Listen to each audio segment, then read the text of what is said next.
sabi ni dating Secretary Ronald Llamas, ang impeachment ngayon kay Sara Duterte medyo mahirap. Yung 260 na kongresista na sumuporta noon, pumirma para sa impeachment kay Sara noong February 5, 2025, hindi na makukuha yan ngayon. Kasi iba na yung sitwasyon ngayon. Kaya lang, yung kung one-third lang naman, 106, makukuha yan.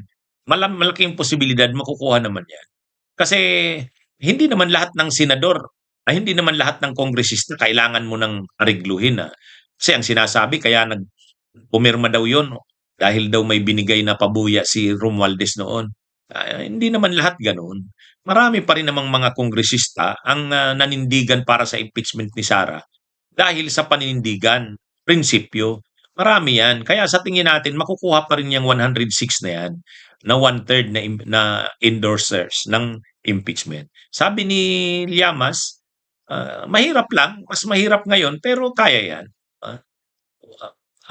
Lalo na kung ang mamamayan ay talagang magboses, suportahan ang impeachment ni Sara.